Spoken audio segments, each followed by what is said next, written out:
You're Good live. afternoon and welcome everyone. This is the November 10th, 2020 Civic Design Review meeting of the Philadelphia City Planning Commission. For your information, this meeting is being recorded, and by participating in the meeting, you are giving your consent to be recorded. A link to the recording will be posted on the Philadelphia City Planning Commission website. The agenda and meeting materials can also be found on the website. The website can be found by going to phila.gov/services/zoning-planning-development/philadelphia-city-planning-commission-plan-reviews/ get a civic design review. Commissioners, I'm going to call you on you one at a time. Please introduce yourself and acknowledge that you can see and hear others. Nancy Rogo Trainer. Nancy Rogo Trainer, I can hear and see you. Dan Garofalo. I can hear and see, thank you. Michael Johns. I can hear and see. Leo Armando. I can hear and see you. Elise Vider. Ashley DeCaro. I can hear and see you. Thank you. Members of the public, you will have the opportunity to comment on agenda items during the meeting. Questions and comments will be heard during the public comment period, which will be opened and closed by the CDR committee chairperson. All offering comment are asked to state their full name for the record. If you are joining by phone, you may use the raise hand feature by dialing *9 during the public comment period. Staff will unmute phone users. You may also comment by voice through the Zoom application. When the committee chairperson indicates that the public comment period is open, we will take comments by voice. Please use the raise hand function in the Zoom application and wait to be unmuted by the meeting host. In the interest of time, we are asking all participants to limit themselves to 3 minutes while speaking. Please note, Planning Commission staff can also receive comments by email. If you would like to submit an email, please send it to cdr@phila.gov. For presenters of Civic Design Review cases, we remind everybody that we have a lengthy agenda. We ask all development teams to limit their presentations to the time you have been allocated. Planning Commission staff may meet you at the end of your time. In the interest of all, given the length of our agendas in the virtual environment, we ask applicants to have all presentations conducted by your design professionals associated with the project. We don't need a summary as staff provides that. The Civic Design Review will be voting by roll call on whether or not a project needs to return, and by consensus to accept Civic Design Review Committee comments. For roll call votes, I will ask commissioners to further vote verbally, individually at the end of each agenda item. The chair, Nancy Rogo Trainer, will now call the meeting to order and announce a quorum. Welcome everyone to the November 2020 meeting of the Civic Design Review Committee. We have a quorum and we're ready to begin. The Civic Design Review Committee, as you all know by now, is a subcommittee of the City Planning Commission. We're charged with assessing the public realm of proposed building projects in Philadelphia.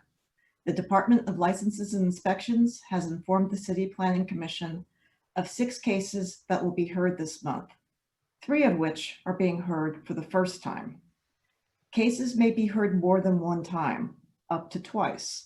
The committee may ask a first-time applicant to return if after discussion, significant issues are left unresolved. We're an advisory committee. However, we strongly encourage applicants to accept the results of the review and to incorporate our findings into the design. This meeting is being recorded.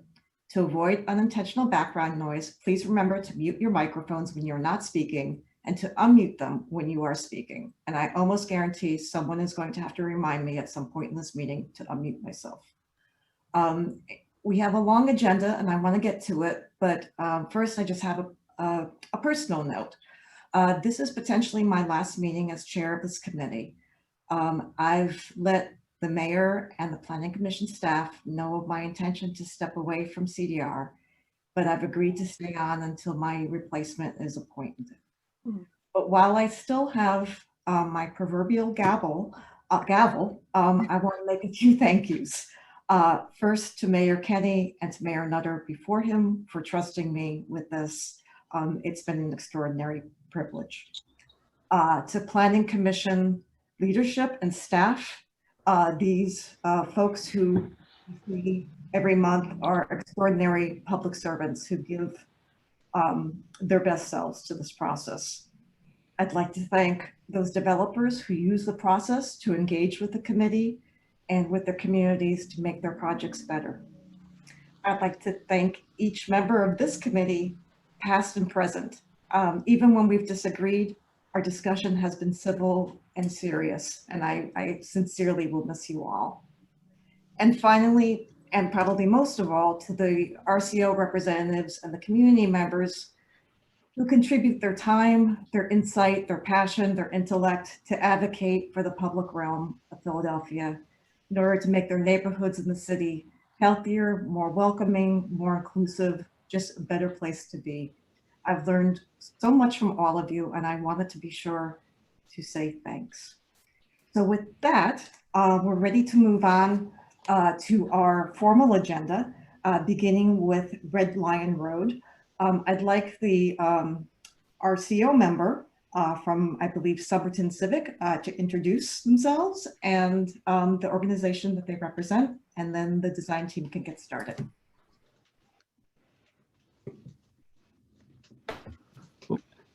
Hello, can you hear me? We can. Thank you. This is Chris Bordelon. I'm president of Somerton Civic Association. Welcome again. Thank you. And the design team can get started when they're ready.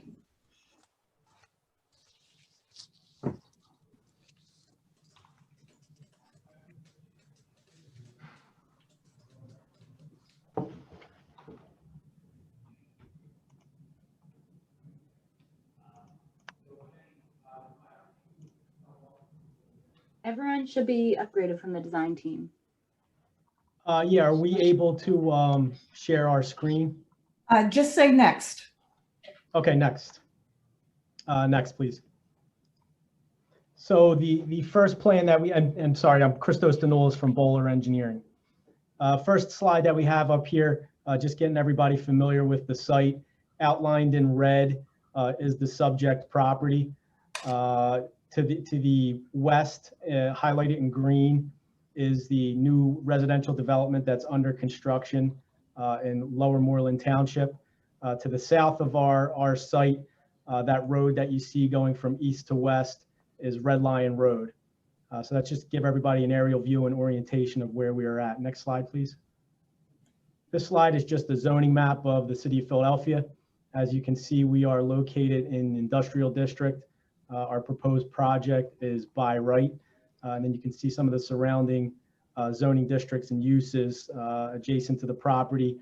To the north and to the east, we have additional industrial land uses as well as zoning districts. Opposite side of Red Lion Road, there's an existing residential development, and then you can see some of the other purple areas there that are also industrial districts. Next slide, please. So this slide here, and just as I'm speaking, north will be at the top of the page to give everybody some orientation here. But this is a color rendering of the proposed development. So what you see in the center of the screen there, the large brown rectangular box, that's the proposed 1 million square foot warehouse distribution facility. To the northwest, that parking area that you see there is the employee parking area. To the northeast is trailer storage parking. And then the actual loading docks associated with the warehouse distribution building are located on the north, the east, and the south side of the building. Those blue areas that you see spread around the perimeter of the site are proposed stormwater basins. Those basins are lined with an impermeable liner, essentially are functioning as rain gardens. The green areas, the darker green areas that you see around the perimeter of the property are landscape berms that are being proposed to help mitigate both sound and the visual aspect of the project from the surrounding properties. On some other slides a little bit further down in the presentation, at the northwest corner of the site, there's also a sound wall that's being proposed up in that location as well. Speaking to circulation around the site, there's a couple other slides that will identify both how passenger vehicles, the smaller box truck vehicles, as well as the larger tractor trailers will be servicing the site. So we can speak to those in the slides that will come a little bit further in the presentation here. But big picture wise, all the large tractor trailer trucks will enter on the north side of the site through Sandmeyer Lane You can see the end of the cul-de-sac and that driveway entering into the site. Then there's also 2 proposed full signalized intersections along Red Lion Road. The westernmost access is aligned with Country Club Drive, and the eastern access is with Global. There's also an egress only lane that will come out to the east side of the site onto Sandmeyer. Next slide, please. These next couple slides are just giving you an idea of the existing conditions taken from some street view shots. So this is facing into the site at the Country Club Drive intersection. Again, it's an existing signalized intersection which will be upgraded, and our traffic engineer can speak to that in these couple slides coming up. Next slide, please. This slide here is facing north, looking into the site again from the second easternmost signalized intersection with Global Road. Again, you can see our site in the background there. And again, our traffic engineer can speak to the upgrades happening at this intersection. Next slide. This is just looking, facing west on Red Lion Road. So to the right is our subject property. Next slide, please. So I'll turn this over to Russ, who's on our project team, who can give a brief overview of environmental and stormwater. Do we have Russ?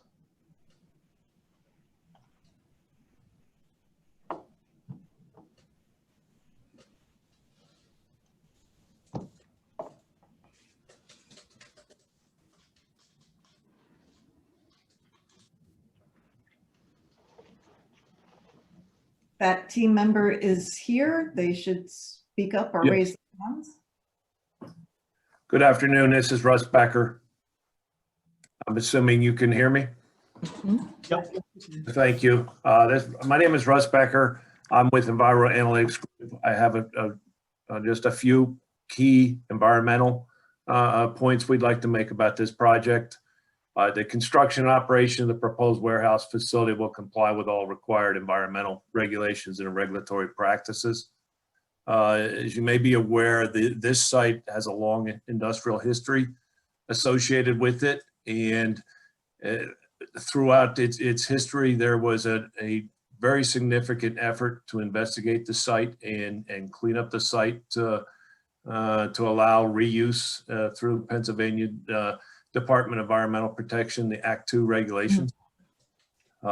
This effort has provided some environmental conditions and deed restrictions, and reuse of the site for warehousing purpose will be in strict compliance with the restrictions noted in the previous approval documents. These restrictions include no groundwater use and protection of a cap that was placed at the site. So we have studied this previous efforts very closely and have integrated modified construction practices at the site. And what these practices will include is the placement of additional clean fill at the site to create a thicker cap on top of the regulated soils and substances that currently exist. This clean fill cap will be in addition to the previous cap that was placed on the site, and the thickness of the cap will be such that our excavations for foundations or utilities will be in clean fill, and that will minimize any intrusions that we potentially have in the previous soil or the previous cap that was placed on the site. In addition to this effort of placing additional clean fill at the site for a cap, there is a Pennsylvania Department of Environmental Protection approved soil management plan that will be in place and implemented as part of the construction sequencing. Next slide, please. One of the key elements that from an environmental perspective that we've integrated into this project is the control of stormwater. And as Chris had mentioned previously, there are a significant number of rain gardens or stormwater management basins, and needs development has been designed to meet all the applicable Department of Environmental Protection and Philadelphia Water Department rate, volume, water quality, and erosion sediment control for the discharge of stormwater. And this is throughout the construction process as well as the operating period of the warehousing. And the intent of this is to protect approximate environmental resources. And all stormwater related to the project will be managed and controlled to protect the nearby surface water areas. We have taken a look and integrated best management practices, as well as provided anti-degradation best available, a combination of technologies, ABACT, obviously environmental has many acronyms. By providing ABACT, the project will be designed to ensure that any discharge maintains and protects the existing quality of receiving surface water and protects the existing base flow, meaning that the surrounding streams will not be impacted or see an increase of water volume. Next slide, please. So I think Mark or Sean is going to take over from this point. Thank you very much.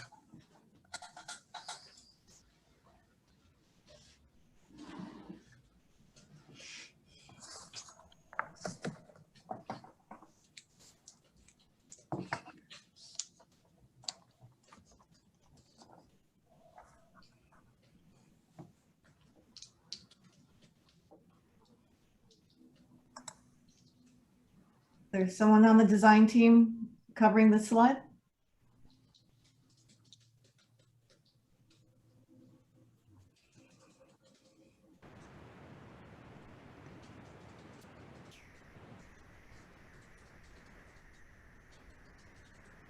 I don't know if our UPS counterparts are on or if they have the ability to speak.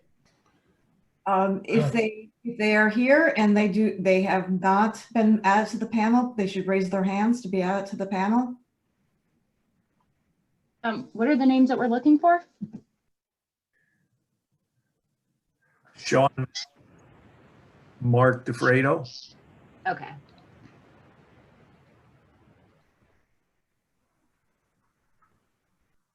I promoted both of them.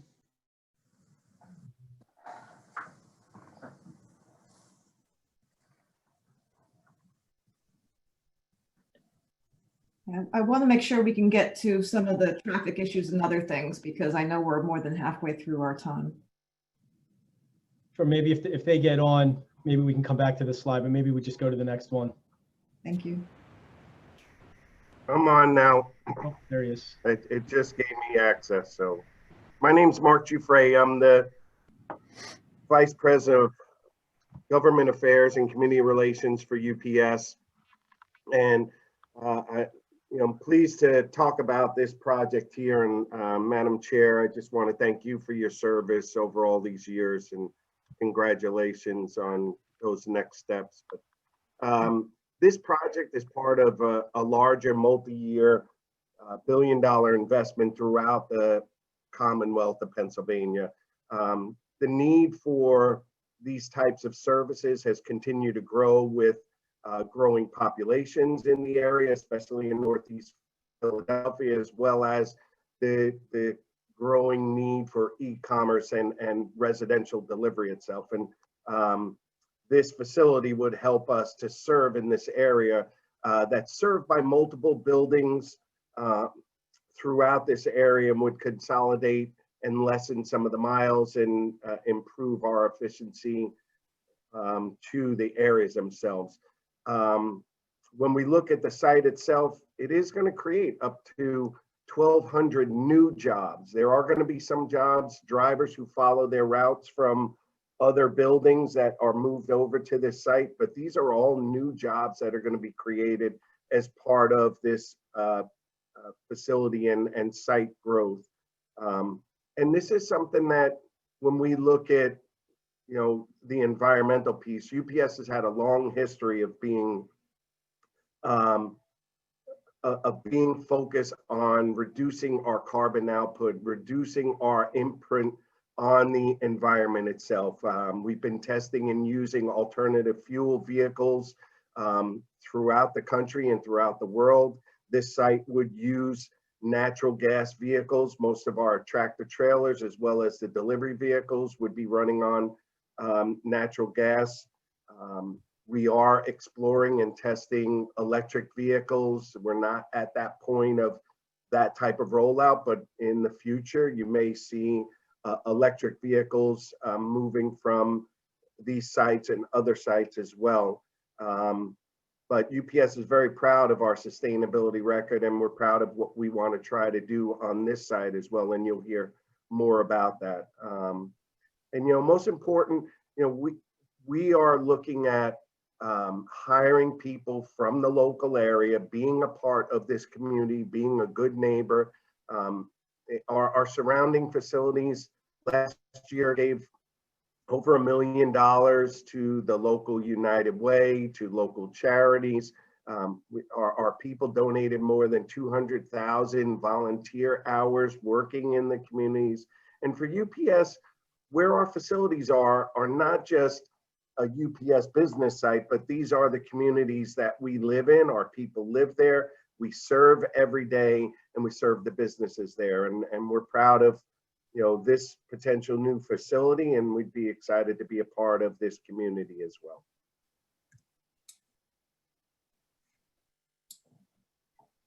I think that's next slide. Next slide. Yep. And I do want to remind everybody that we're sort of storming through our time here. So I want to make sure that you folks have the opportunity to address the things that the community had asked to be addressed. Sure, I'll jump. Can you go to the next This is slide? Sean. Can you hear me? Oh, there we go, Sean.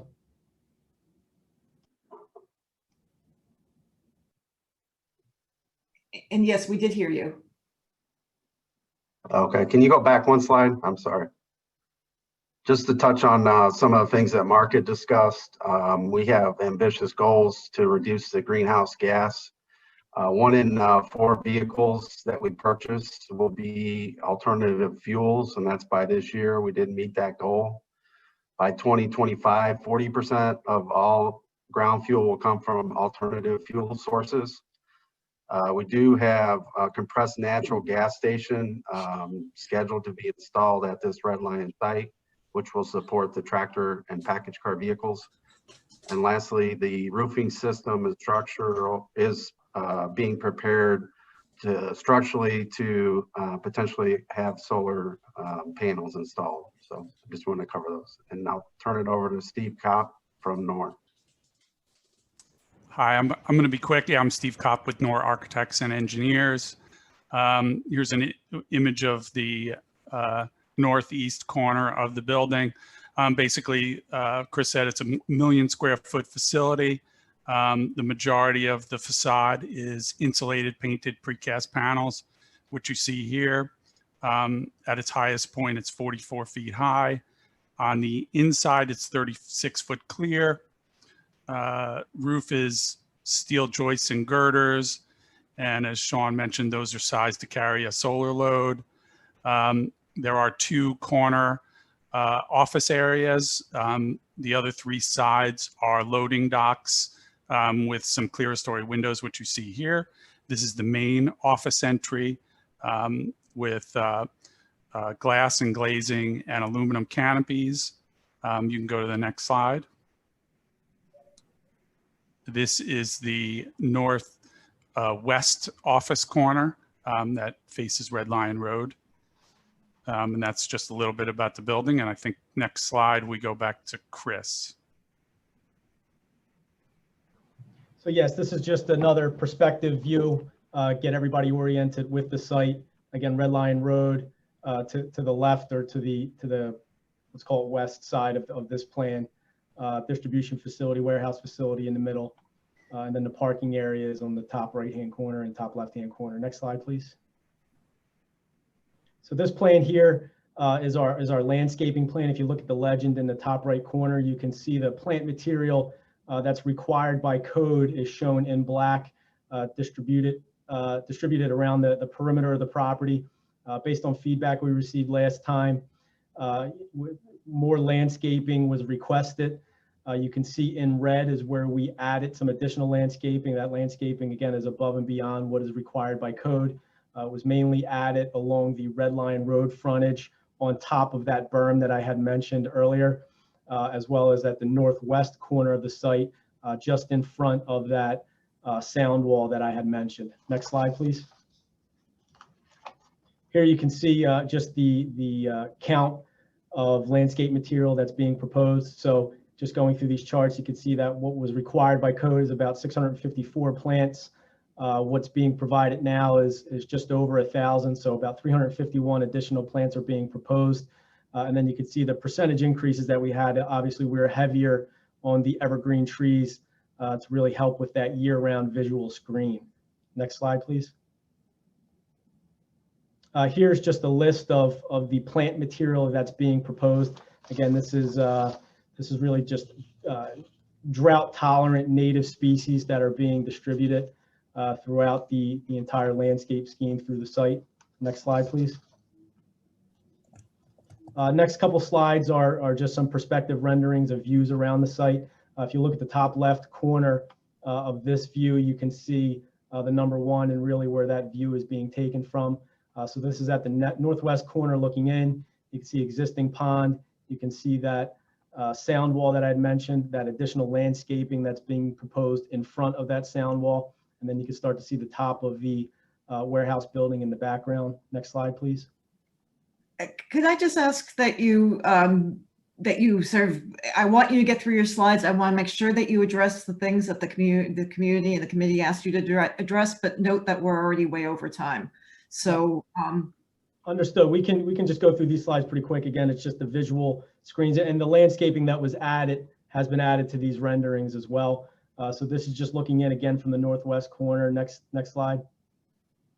This is the southwest corner looking in.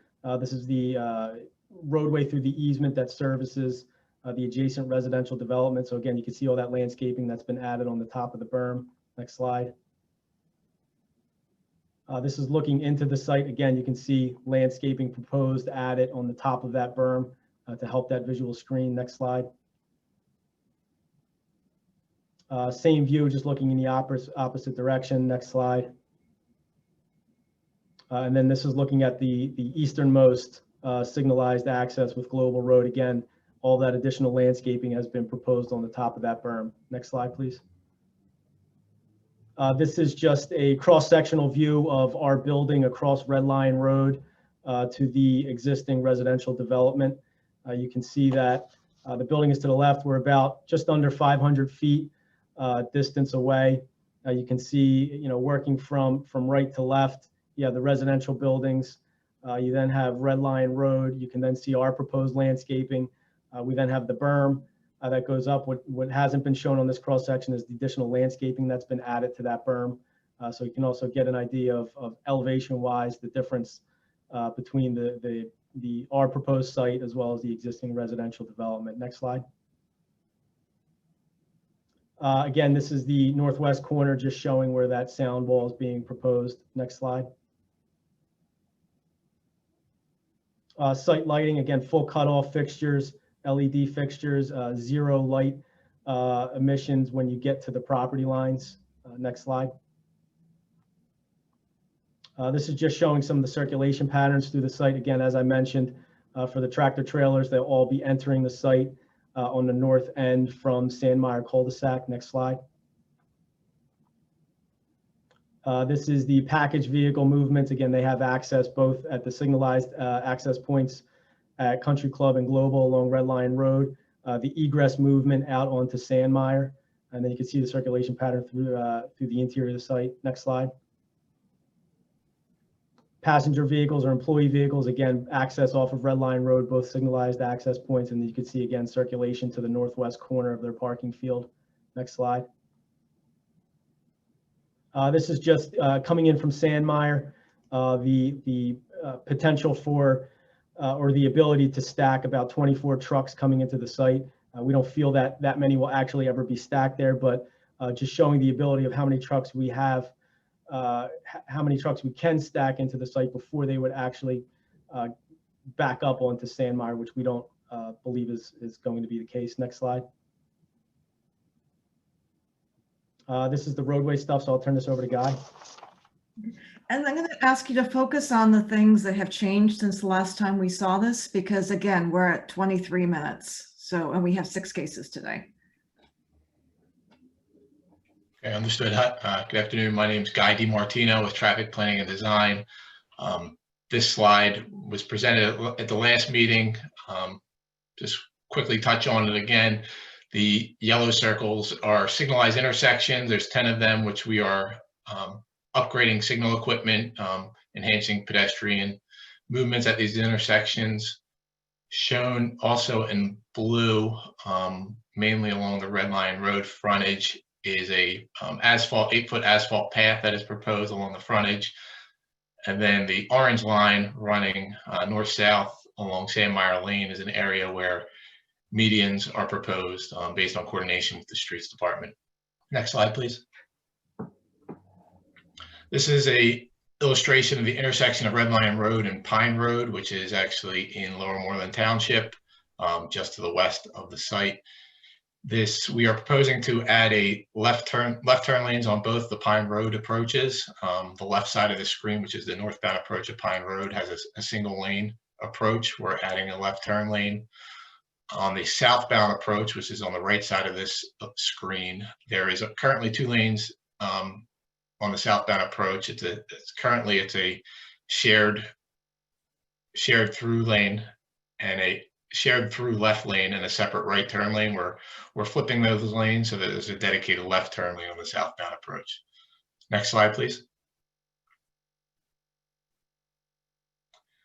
This is an illustration of Sandmeyer Lane.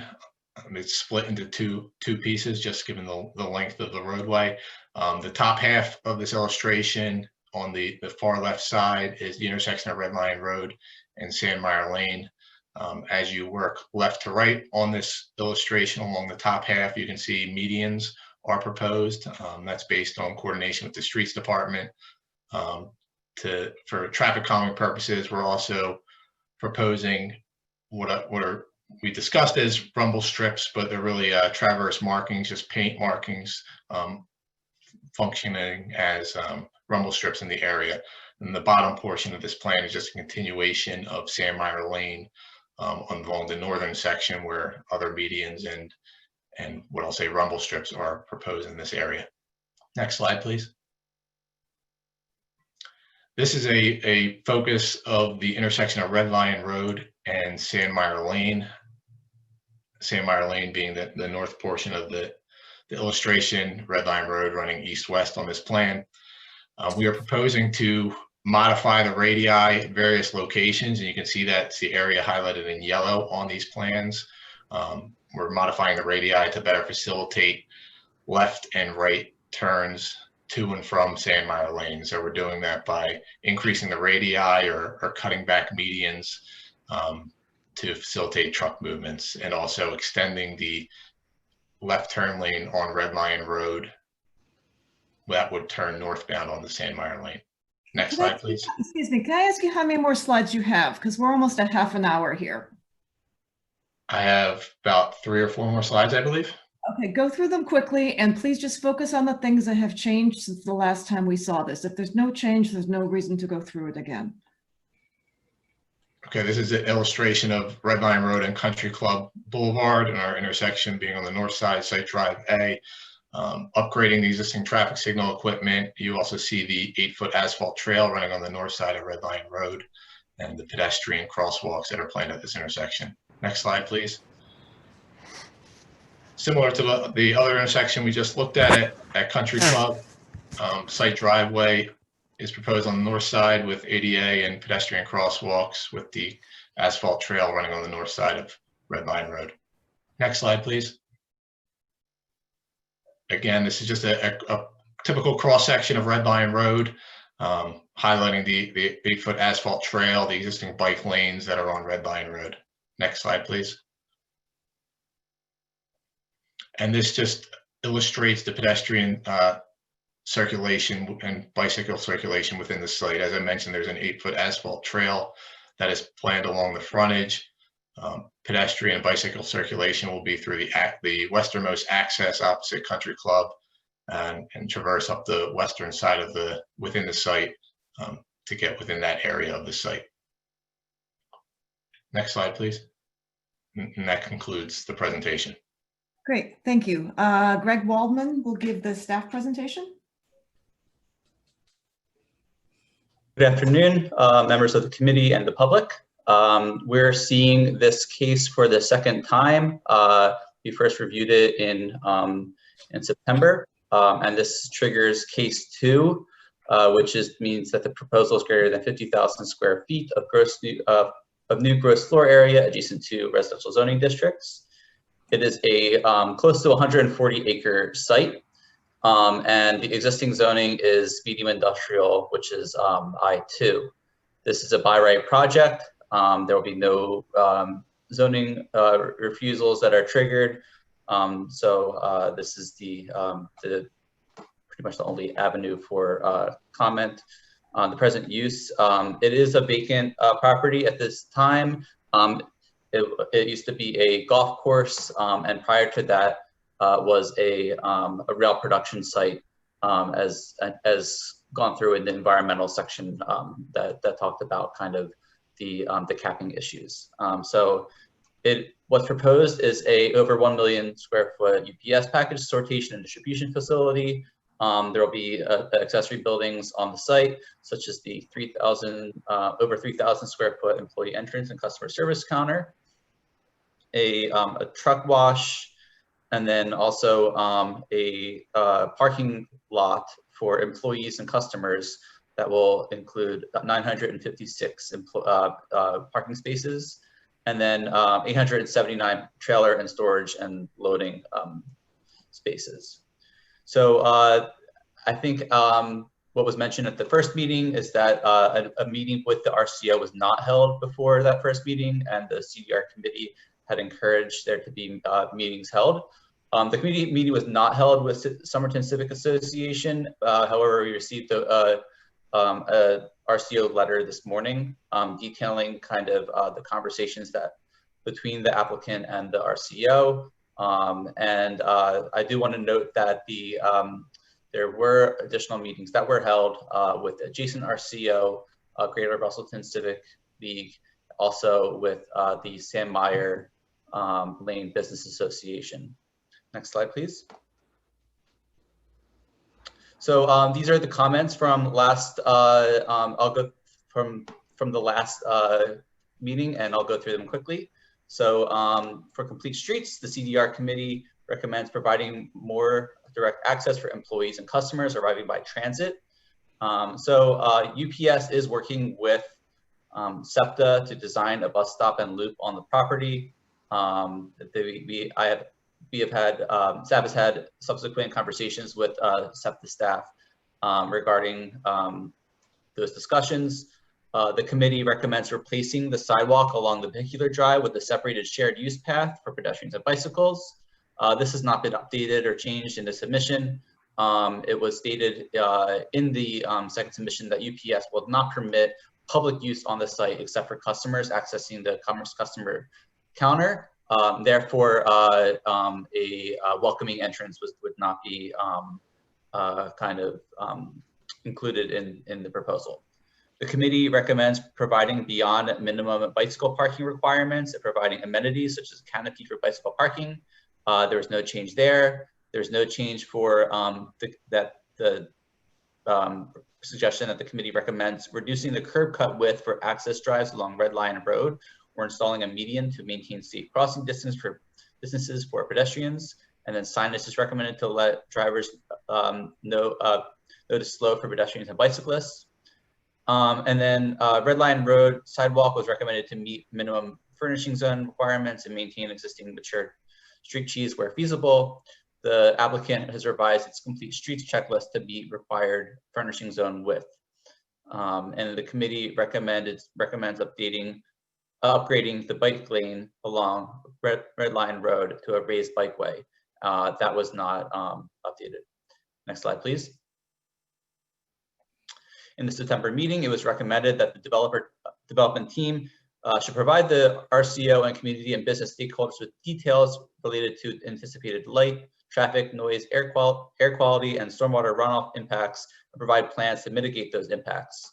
So in their second submission, the development team has updated its submission packet to provide details of anticipated impacts, including a site lighting plan and transportation impact study that lists proposed roadway and signal improvements, which you also saw in the applicant's presentation. It was recommended that the development team provide the RCO, community, and business stakeholders with plans to mitigate impacts to businesses along Sandmeyer Lane and UPS truck routes. And the development team, in addition to what was provided on the slides from the transportation impact study, the development team has held 2 meetings with business stakeholders along Sandmeyer Lane and 1 community meeting with an adjacent RCO.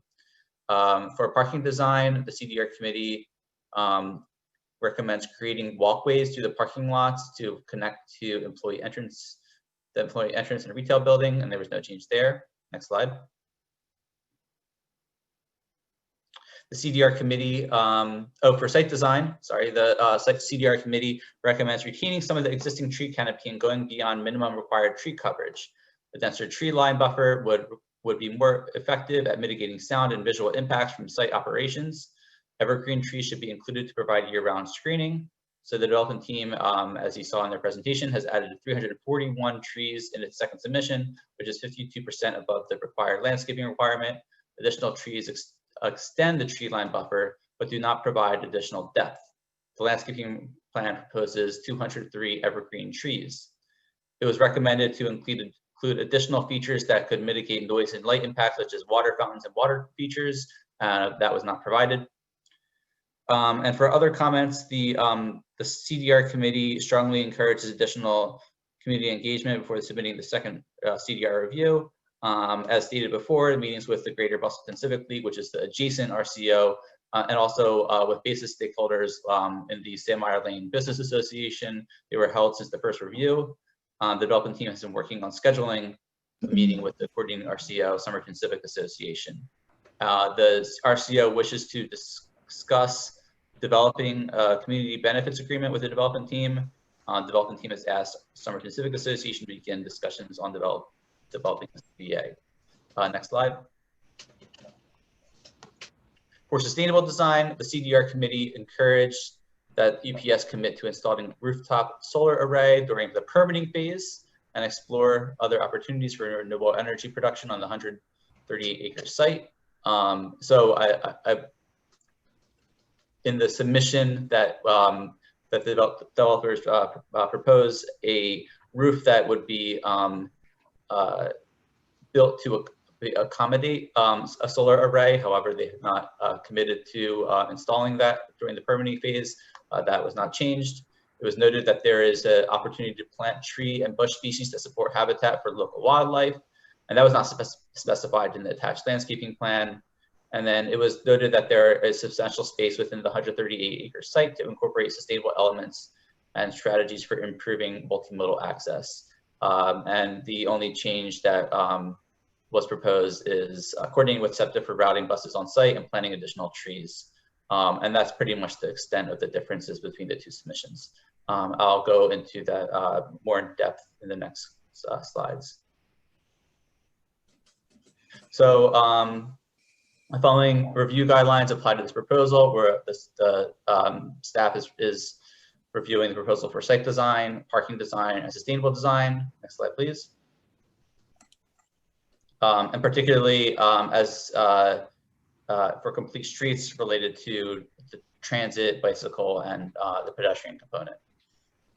Next slide.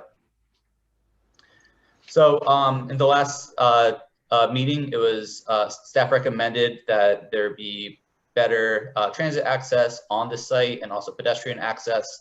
As you can see within the blue boxes, that is the blue box on the bottom of the screen is the main entrance for employees at Country Club Drive. And then the blue box on the top of the screen is where the employee entrance and customer service counter is. And that is connected with a driveway and a sidewalk adjacent to the driveway for pedestrians and no markings for bicycles. So the development team, as noted before, is in discussions with SEPTA about creating a bus loop, which would bring buses to the counter.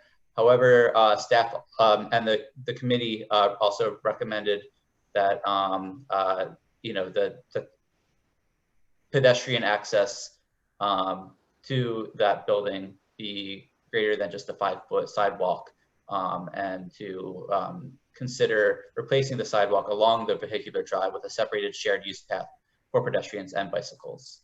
And that was not pursued. Next slide. The committee recommended additional bicycle parking and amenities such as a canopy to cover the bicycle parking area. The minimum requirement is being met. However, the committee recommended exceeding that specifically, especially since there are so many new jobs proposed, and this will also be open to retail access. That was not updated in the second submission. Next slide. Curb cut widths for access drives along Red Line Road are not being reduced as recommended by the committee, despite these driveways not being utilized by tractor trailers. They're proposed to be close to 50 feet for Country Club Drive and over 40 feet for Global Drive. And the development team has not indicated that they will install signage to let drivers know to slow for pedestrians and bicyclists. Next slide. The development team revised their complete streets checklist to meet required furnishing zone width along Red Lion Road, so that's compliant. The development team has not revised the submission to install furnishings and maintain mature trees where feasible as recommended by the committee. The committee recommendation to consider upgrading Red Lion Road, the bike lane, which is not pictured in this this rendering, to the existing bike lane, which is not pictured, to a raised bikeway, and that is not being pursued. Next slide. The development team is extending its perimeter tree line to further reduce noise and light impacts. Staff appreciates that. However, they are not pursuing committee recommendations to consider other elements such as water fountains or water features to mask noise from 24-hour truck operations. Next slide, please. And then the committee recommendation to create walkways through the employee and customer parking lot to connect to the employee entrance and retail building is not being pursued. So as I mentioned before, PCPC and SEPTA staff met subsequent to the first meeting to review, to discuss the potential bus stop and bus loop. And at that meeting, the SEPTA representative mentioned that SEPTA may require a layover area if on-site bus service is pursued. So that should be noted in their submission. Next slide. Staff appreciates the additional trees that are being provided on site.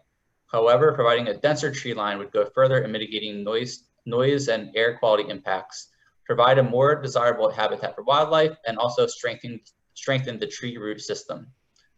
Next slide, please. And PCBC staff notes that a few sustainable metrics are being met and encourages that the project with scale and visibility pursue third-party certification. And that concludes staff comments. Great, thanks, Greg. I'd like to, what we'll do now is, as we usually do, we'll hear from our RCO representative at the table and then open it up to public comment. And if you wish to make a public comment, please raise your hand, your virtual hand. In the meantime, we'll turn it over to our RCO member. Can you hear me? Yes. Well, thank you. Good afternoon. Just to start, I'm not going to go on at length about the reasons why no Somerton Civic meeting could be held. We offered to the developer's attorneys to hold a meeting using the process that we've been using successfully with other zoning matters during the pandemic. Our procedure calls for the developer to record a presentation and provide answers and responses to 2 rounds of questions and comments from civic and community members. Then there's a vote of participants at the end. The developer's attorneys told us that they would not prepare a presentation and that they would not provide answers and responses as our meeting procedure calls for. Specifically, they said it would take more than 2 days to provide accurate and thorough answers to questions and comments. Now, we offered to work with them to adjust the procedure to give them the time they said they needed, but they refused. The Planning Commission staff said that the matter had to be put on the agenda of this Zoom call today, whether Somerton Civic had met or not, and so we're here today. Now, Somerton Civic's board didn't host a neighborhood meeting to describe to the panel, but we examined the packet of materials submitted to the CDR panel for the call, and we sent a letter to the panel that contained comments about the materials today. I'll try to summarize that letter here. We think that the developers did not go far enough to respond to comments made in the first Zoom call in September. Trees and shrubs were added to the landscape plan, but we're still left with what in most cases are 1 or 2 single file rows of trees for screening. Some of them are deciduous and bare in the winter, and there's no commitment to replace any trees that die. We're told that UPS will use white noise backup signals like they do at their Horsham facility. But the Horsham facility is much smaller and it's located in an industrial park. The materials don't provide information to show that residential neighbors of one red line will find the proposed signals any more tolerable at 4 in the morning than other noises. The materials say that there are discussions of a bus stop on the property with SEPTA and changes to bus schedules. That seems to us like something that we should have fuller information about at this point when we're discussing site design. And it's noteworthy that the bus route and the schedule changes didn't form part of the assumptions of the traffic study. Now, apart from these changes, we couldn't find specific changes to the plans in response to the first CDR panel call recommendations. We did notice that the developers now say that the operations will be 24/5 as opposed to 24/7 as they've maintained in the past. We're curious why that change was made and what weekend hours are planned, and also whether hours will be static or whether they'll change depending on factors like the season or general changes in demand. Also, the developers appear to subtly reject the suggestion that part of the property become an amenity to the community for public use. The materials say safety is the issue and they can't let members of the public on the site. Now, for some reason, they do think it's safe for paying customers to access the site. We think that fuller landscape planning is needed with less emphasis on pesticide-treated lawns and more on screening. We think that part of UPS's commitment to the neighborhood in a community benefits agreement should take the form of acquiring, preserving, and maintaining other remaining open spaces in our neighborhood for public use and enjoyment. Apart from those changes, the developers' materials for this call are mostly a more verbose recapitulation of their existing plans. Their plans for compressed natural gas vehicles at the site don't commit them to use any specific number of CNG tractor trailers and trucks as opposed to diesel trucks. Since they haven't disclosed just how many of their vehicles will frequent the site, we don't know how significant any impact on the diesel exhaust that this development will bring to our neighborhood is going to be. The materials still show the same so-called zoning plan document as the ones in the first CDR panel call. I commented then that this isn't the complete original document that was submitted to L&I. It's just a drawing with all the notes that describe the drawings and the charts showing how the developers say their project complies with applicable zoning rules cropped off. This time the developers included separate pages showing charts similar to the ones that would appear on the plan submitted to L&I. But we still haven't been shown the original, and it's the original that shows us what L&I actually reviewed. I have no idea why the developers won't show us the original plan, but it's one of many documents that they won't disclose to the public and that we can't get from either public agencies or from our elected officials.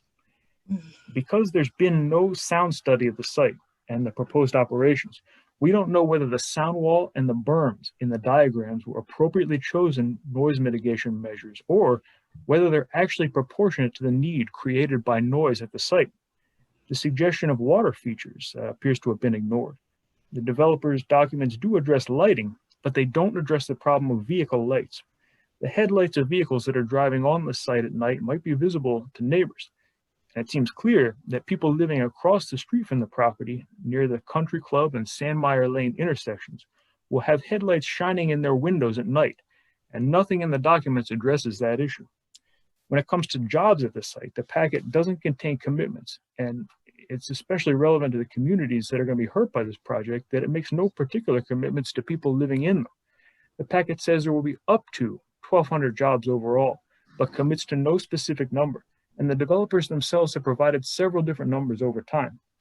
We haven't been told how many positions will be seasonal only, how many will be part-time, how many won't come with benefits, or how long it will take an employee who qualifies for benefits to vest in them after starting work. We've been told that many jobs will be either well-paying or union, but we haven't been told the actual rates of pay or how many of the jobs are in a union. As Somerton Civic's letter relates, the developers have this information, but they won't discuss it, which suggests that the reality of the situation is that many of these jobs might not pay what would amount to a living wage in the communities near the site. Importantly, there's also no commitment to hire a percentage of people from the local communities or to offer a hiring preference to people living in the communities that will be hurt by the traffic, noise, and pollution from this site.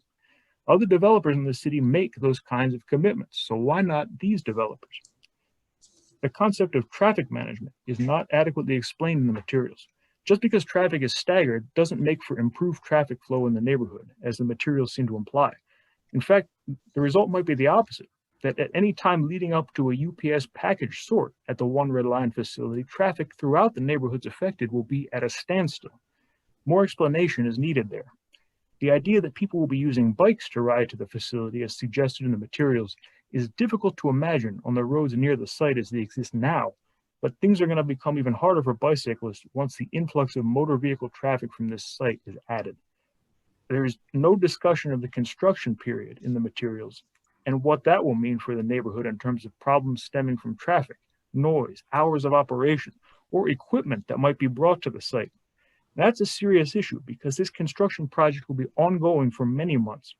The developer should tell us what to anticipate and adjust the work to the surrounding community rather than ignore the community's interests during construction.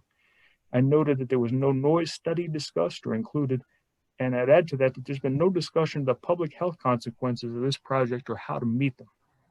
Diesel exhaust is linked to heart and lung problems and cancer. More than a non-committal statement about natural gas vehicles on the site is going to be needed concerning this issue. It's less surprising that the materials don't discuss tax breaks afforded to the project, but I think over time, those might become increasingly galling to people living near the site who are going to be living in gridlock. In terms of traffic, which is probably the most salient issue for many people in the surrounding communities, and the one that seems to make this project most obviously a poor fit for its surroundings, the so-called revised traffic study seems flawed in important ways. The materials prepared for this call don't address the issue. Referring to the trip generation codes in the Institute of Transportation Engineers Trip Generation Manual, the developers appear to have used a trip generation code in preparing the study that yields lower trip generation numbers than the appropriate codes. When they're asked about this, the developers say that the code chosen doesn't really matter because the numbers used in the study were custom numbers derived from some supposedly comparable UPS facilities located elsewhere.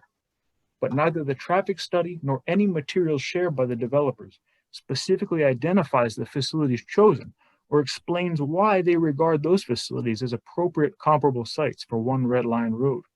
In other words, there's no way to tell whether decisions by PennDOT and streets to issue permits are being made rationally. The study is limited to a subset of intersections on Red Line Road, as though the influx of traffic won't impact other roads and intersections in our neighborhood, and as if the traffic is going to vanish when it reaches the boulevard. Why the scope is limited in that way has never been explained. The traffic study omits to mention some 700,000 square feet of distribution space that's already been built at 3 other sites in the neighborhood, as though those operations won't affect traffic. A chart that appears in the developer's submission for this meeting shows that the so-called improvements proposed by them to the Red Line intersections will result in clear improvement in the level of service only at Red Lion and Pine. In other cases, the situation looks as though it will remain roughly the same or get worse. The developers don't expressly address the question asked by the first CDR panel meeting about best practices at this type of facility. That's really unfortunate, but it might reflect that pursuing this development is hard to defend in terms of best industry practices. The only other issue discussed in our letter is a community benefits agreement. As the letter related, the discussion hasn't progressed far. The content of any agreement is something that needs to be discussed with fuller knowledge of the project than we've been allowed to have so far. As our letter related, the substance is something that within Somerton Civic is a matter about which the Civic's membership has the ultimate say, and the pandemic has kept us from meeting. So as a result, the suggestions that are made there should be taken as just that, suggestions. I'm going to post a letter on the Civic's website for anyone who wants to read it. And that's all I have. Thank you. Thank you. We will start with public comment. I'm going to ask people to please limit yourselves to the purview of this committee, is design, including things like traffic, and to limit yourselves to 3 minutes. I will turn it over to staff to manage public comment if there is any. Sure. So first is Jack O'Hara.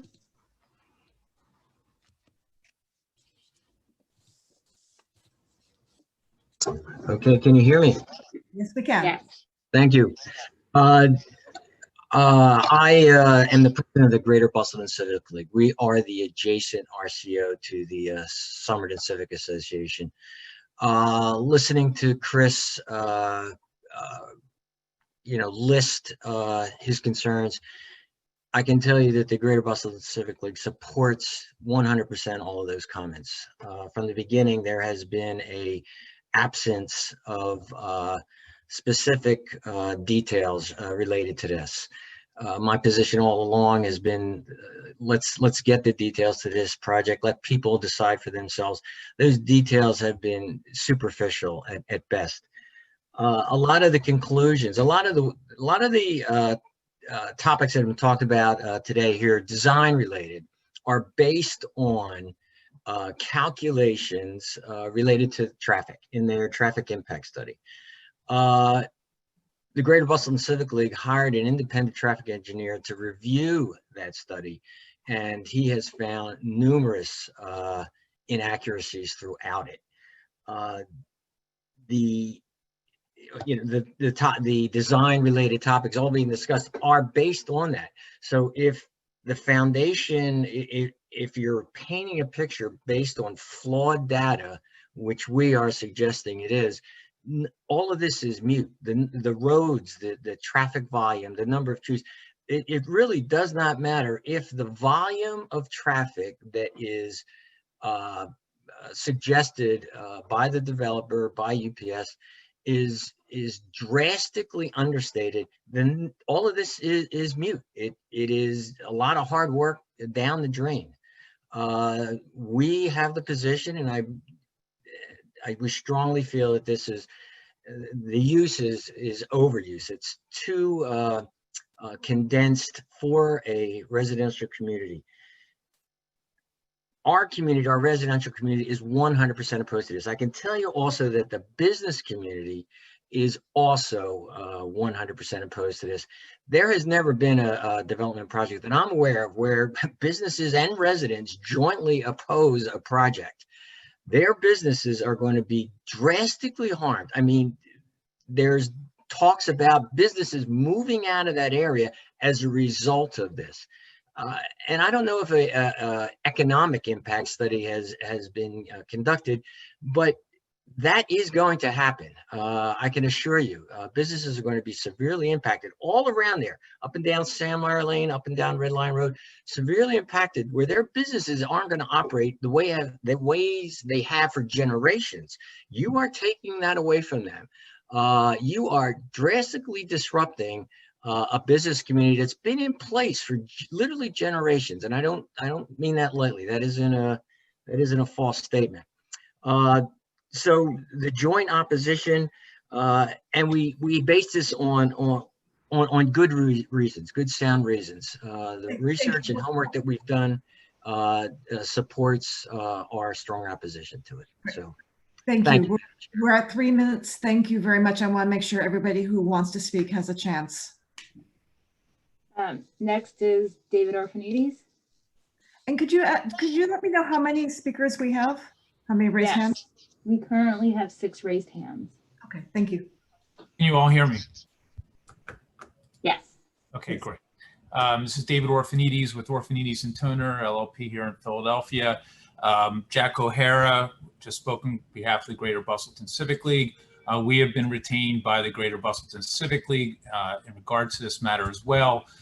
Jack spoke to some of the matters that I raised in the letter that I submitted earlier today, this afternoon, to the commission and the committee regarding the issues with the underlying traffic study that the applicant submitted. However, he and Chris have talked about some of the more functional issues. I'm going to talk about some of the legal issues.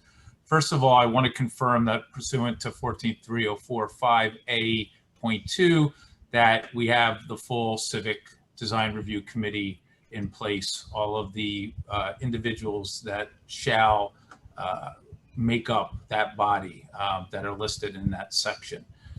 Secondly, in that section of the zoning code that deals with the CDR review process, and that's at subsection E.4.b, it states that the committee shall not conduct its meeting on the application unless the applicant documents prior to the meeting that there has been compliance with the requirements of 143045C, neighborhood notice and meetings required, which thereby incorporates 14303.12 of the zoning code. I think you've heard from Chris and you've seen the correspondence from Chris and from counsel for the applicant regarding the issues in conducting a coordinating RCO meeting.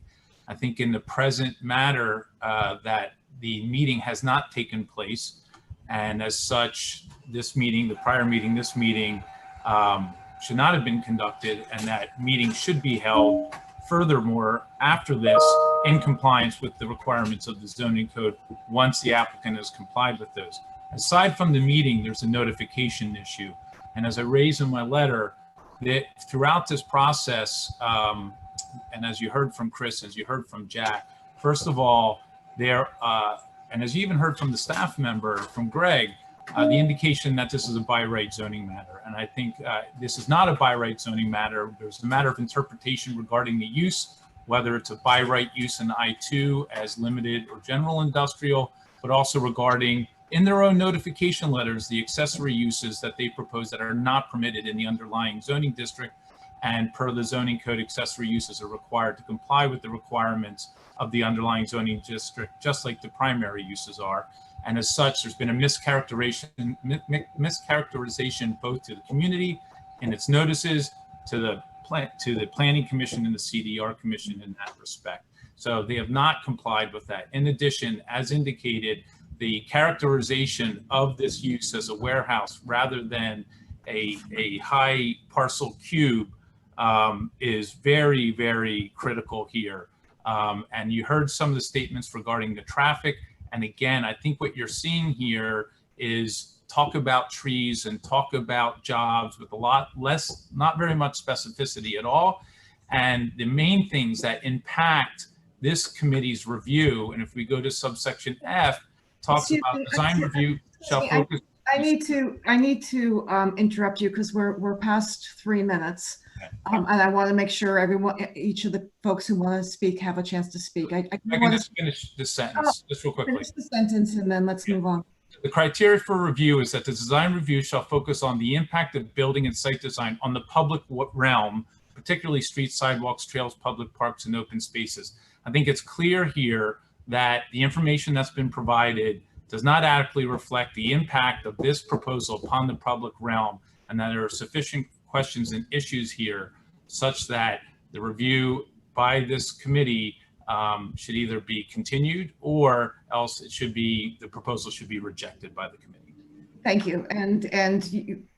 Thank you. I just want to point out that staff has verified that the RCO notification was done and properly, and that the number of days had expired for the RCO to hold the meeting. That's 45 days. And you also knows that around the table, there are no lawyers.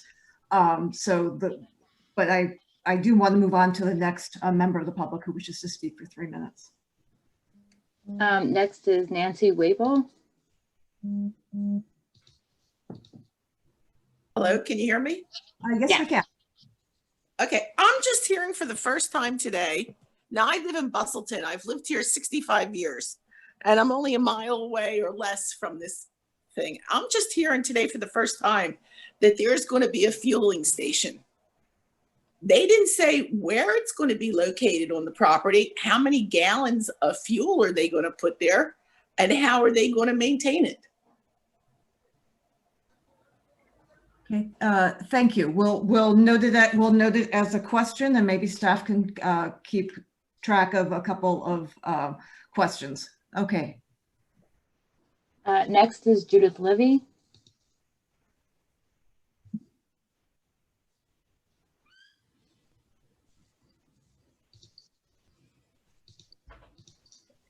Is Judith Livy unmuted? You're gonna have to unmute it from your side. There you go. Okay, thank you very much. I wish to support and agree with all prior statements by the community members, and I thank them. I took the two numbers, 956, employee, customer, public parking spaces, and 879, trailer and storage and loading, added them together, gave me 1,835. I divided that by 24 hours in a day, which equals 76 vehicles per hour. If you want to modify that number and drop it down to, even if you drop it down to 60 per hour, that means every minute there's either a truck or a car going in and out of this facility. And obviously, to anyone, this amount of vehicle traffic is not supported by our current residential infrastructure. You seriously need to relocate to another area that is not residential. If your preference is within the Philadelphia boundaries, may I suggest perhaps an area somewhere along Delaware Avenue or down by the airport? You'll have access to I-95, I-76, and all routes that they connect to. This is ridiculous. This does not work in the center as an island surrounded by residential homes, children, family, senior centers. Who are you trying to kid here?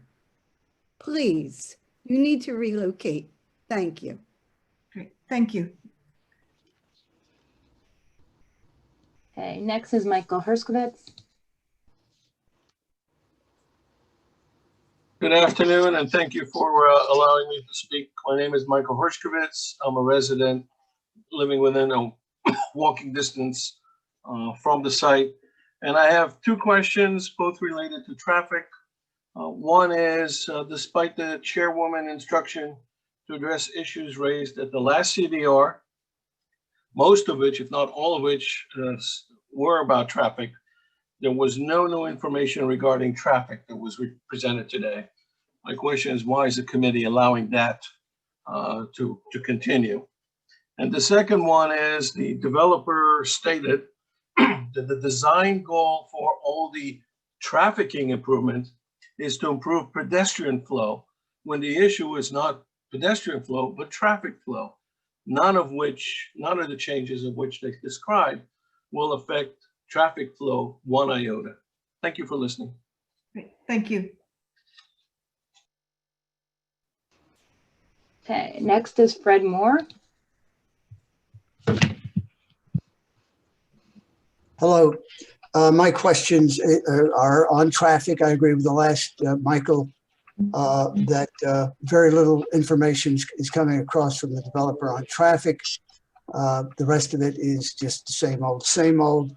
What about the intersections with Varee Road, Red Line and Varee, Red Line and Bustleton, Red Line and Haldeman, Red Line and Jameson? We only discussed Red Line and Pine Road. How about those other major intersections that are going to be majorly affected? Thank you. Thank you. Okay, next is Jack Bienenfeld.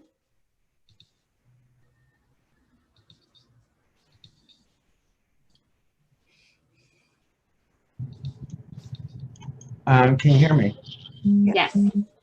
Okay, I'll try to be rapid if I can. Thank you, Madam Chairwoman, for your kindness that you extended to me and other members of the community in our last meeting. As a developer and engineer, I try to avoid conflicts with other developers and their professionals. However, I cannot be quiet when my community and business is being put at risk. When we last met, I suggested that this development had the potential to do irreparable harm. I would like to revise that statement and say the development has the probability of doing irreparable harm to the community. When I speak of the community, I speak of the residents, the businesses, and the underlying institutions. I am not against development, and I am not against industrial development on the site. I am for thoughtful, well-planned, and executed development. I would suggest that the minimum standard that a development should have to meet is that it do no harm to the community. This is an incredibly low threshold, and when you cast your vote today, I ask that you keep that in mind. Any development being considered for approval should be able to fit comfortably within the existing infrastructure. The developers should be forced to do improvements to the current infrastructure to support their planned development.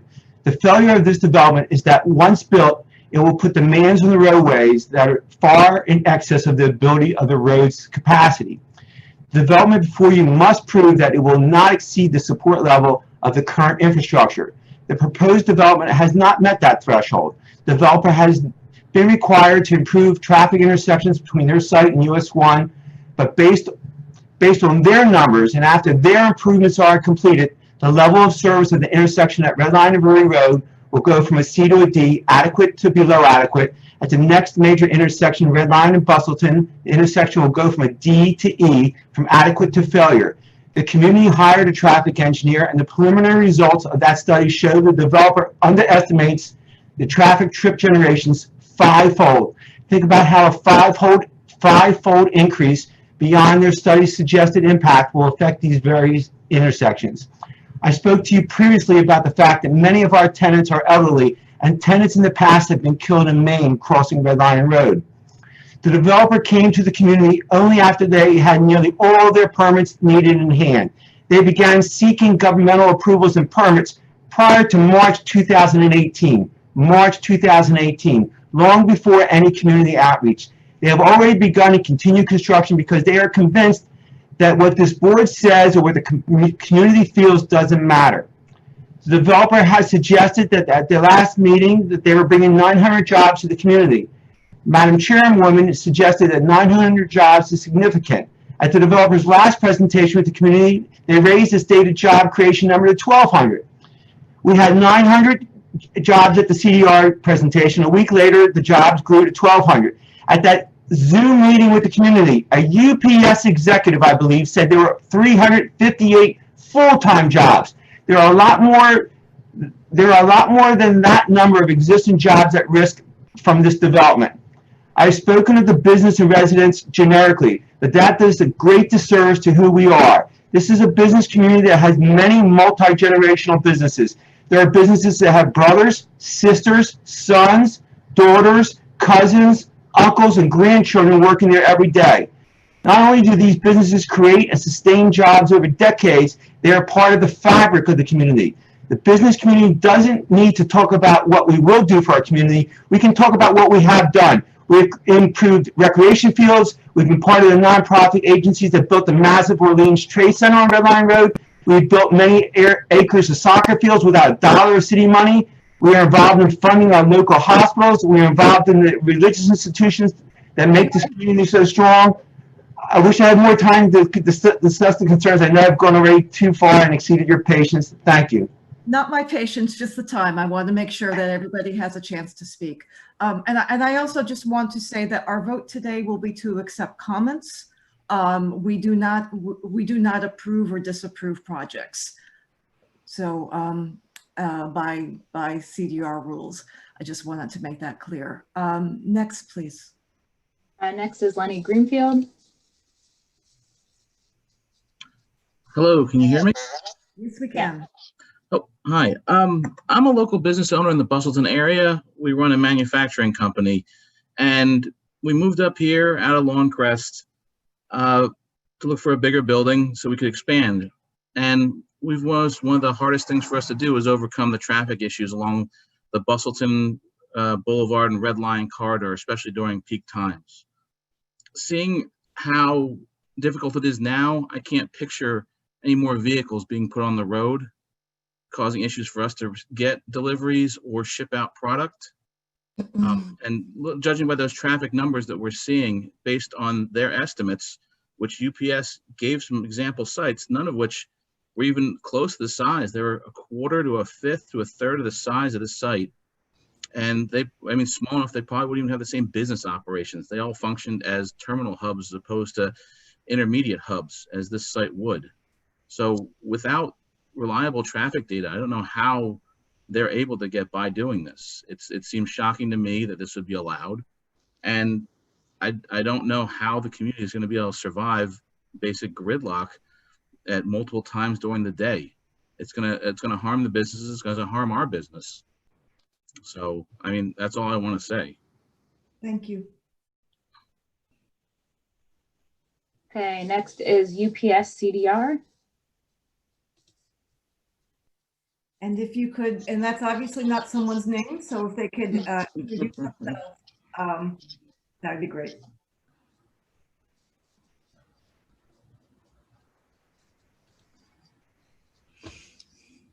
They're unmuted. There we go.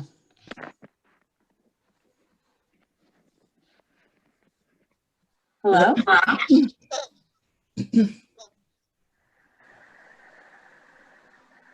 Hello?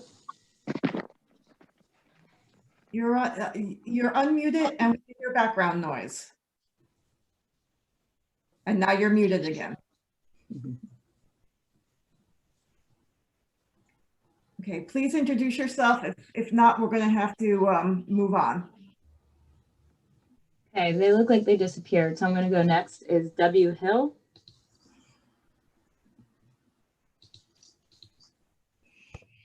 Hello.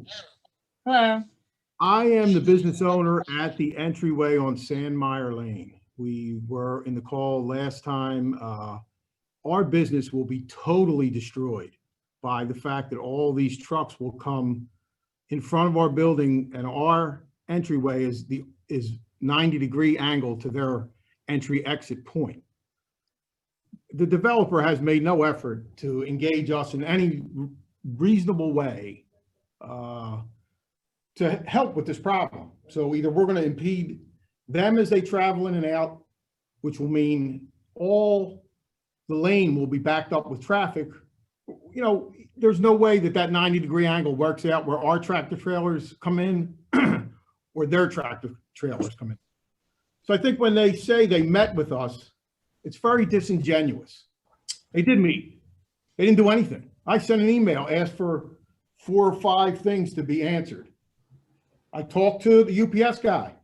There has not been an answer. So I think when you take this in and think about it, our business, a family-owned WBE business, will probably close. We'll probably have to close because there is no way that we're going to be able to operate under the conditions that they're proposing. So when everybody thinks about this, think about, it's great that UPS is going to have jobs, but you're going to destroy at least my business, our family business, or several businesses along the lane. I also live 6 minutes away in Lower Moreland, and so my street on Welsh Road will be affected by all the traffic moving on to Welsh Road. These guys are not considering, they're considering what's good for UPS as a profit center, and I get it, because I'm a businessman also. But there is no consideration for the businesses along that lane, because they are going to put people out of business, or people are going to leave and move outside the city, and they'll net job loss will probably be the same as the net job gain. And there is absolutely no consideration for the people who live in the community. All they're doing is patting everybody on the head, getting past these meetings. They've already predetermined that they're going to put this facility in. Zero. And when I say this, I don't mean this to say it in any real negative way, because I would, you know, UPS is a good business.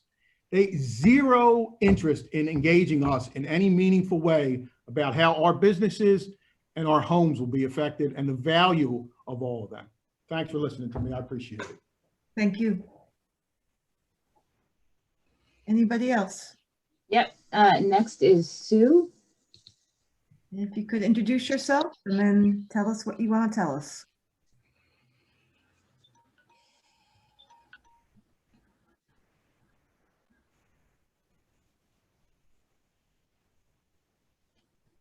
Sue, you need to unmute yourself from your end.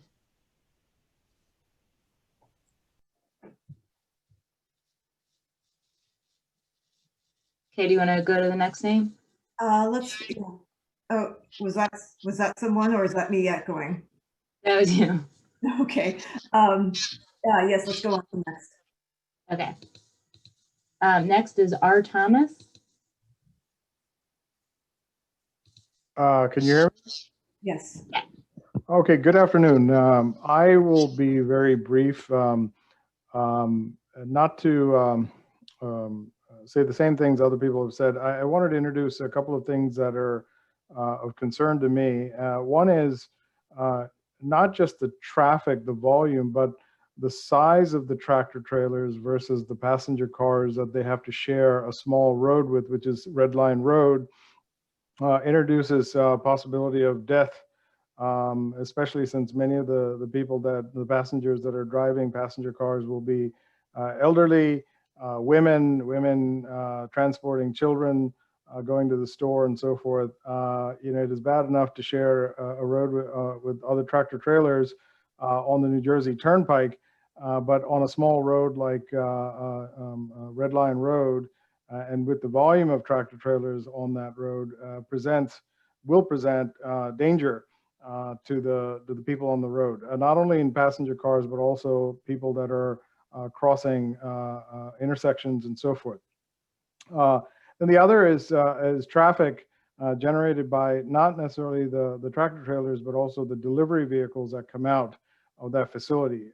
They will follow UPS's Orion navigation system, which has its own algorithms that take it through any roads that they find that saves fuel and is optimal for their route. So that could possibly take it through residential neighborhoods that surround that entire property.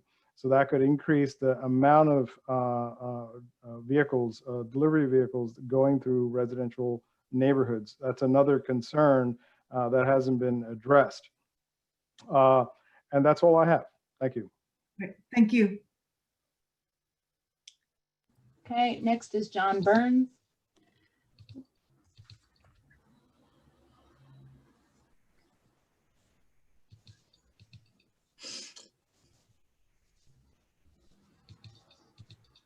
John Burns, are you there?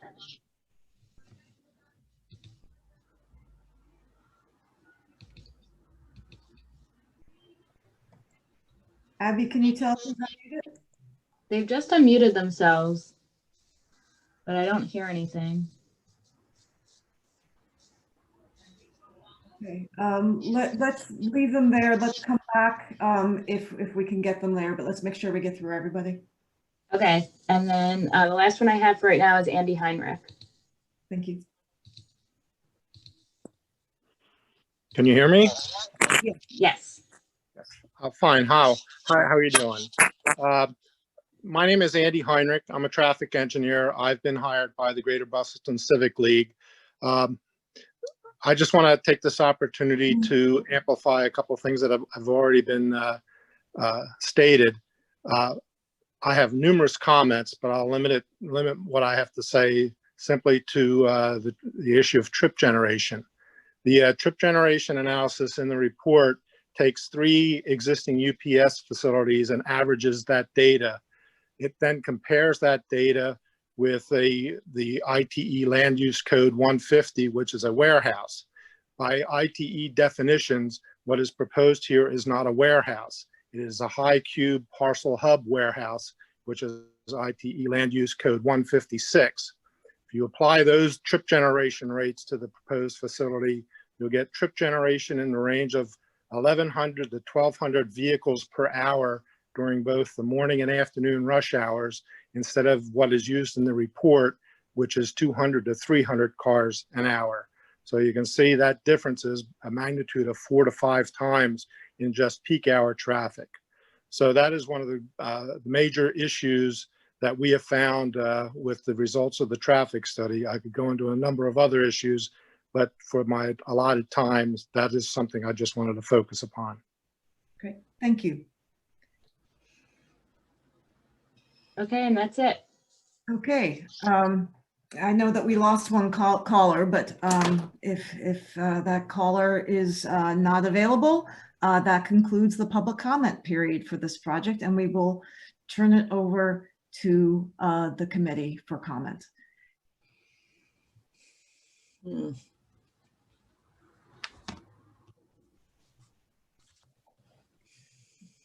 Don't all yell at once.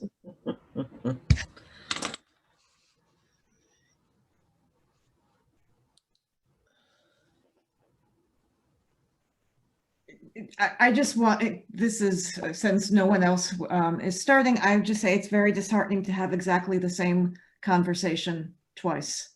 You know, there hasn't been much change, and it sounds like there hasn't been much dialogue. So for me, all the comments and all the staff comments that we had from the last time stand. I'll just add to that. I don't know what the gentleman's name is who delivered, I think it's the RCO representative who spoke first, who delivered a very long and quite stunning rebuke of the project. Coming at it from a developer perspective, this doesn't seem like it's really a CDR matter at this point, but more an urban planning matter for, you know, L&I and maybe whatever other, you know, municipal hurdles remain. You know, we can sit here and talk about what this building looks like and how it's positioned on the site, but you know, if you look at the aerial here, you have, while not the same number in scale, you have quite a lot of similar uses in terms of the commercial and industrial nature, you know, along sort of the north and east side of the property, and then it's obviously very residential along the west and south.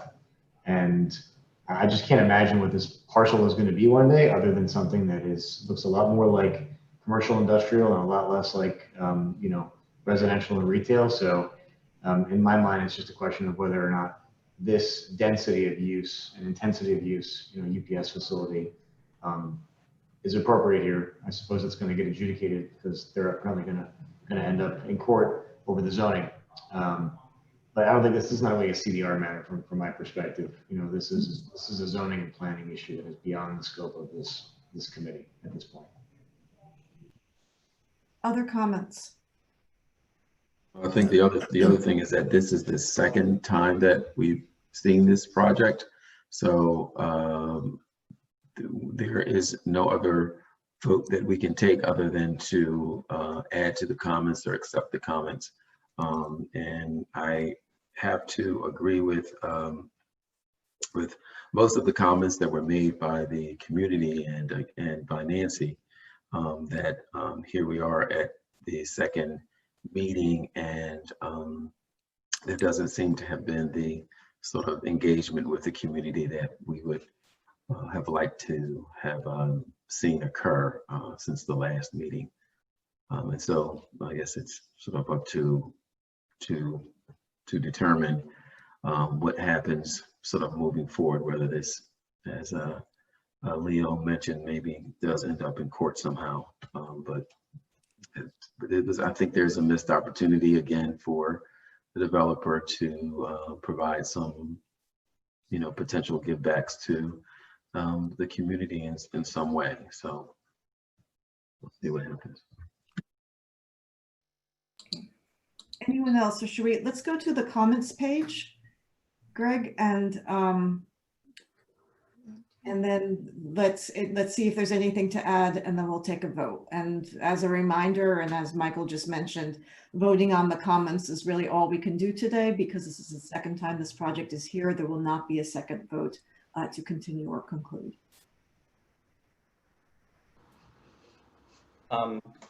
Here are the comments that I just started writing. There seemed to be a good amount of comments from the RCO, but that was recorded in their letter, which was read. So I just kind of noted that. Okay. And I would also add to agree to accept staff comments, which incorporating our comments from the last meeting as well.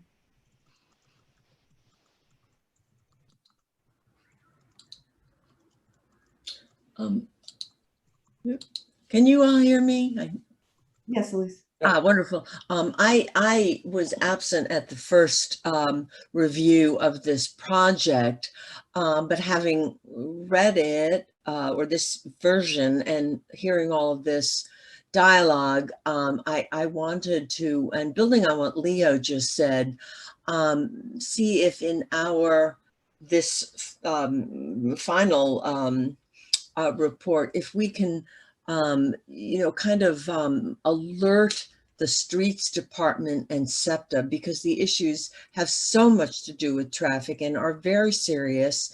And I would just like to make sure that it receives the necessary review by those, by streets and SEPTA.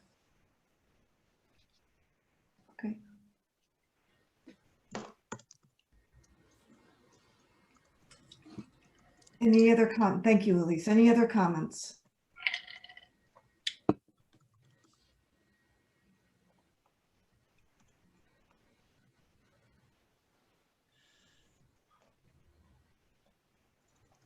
I think the way you have, yeah, I think the way you have it worded, Greg, is fine. I know that there's always some wordsmithing afterwards.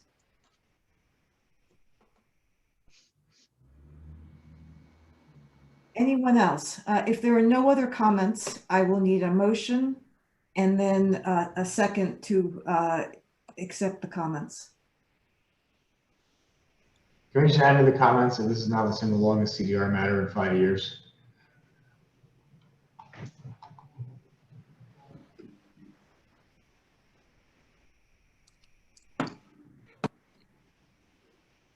Which gets to the case that it's not wholly a matter for CDR.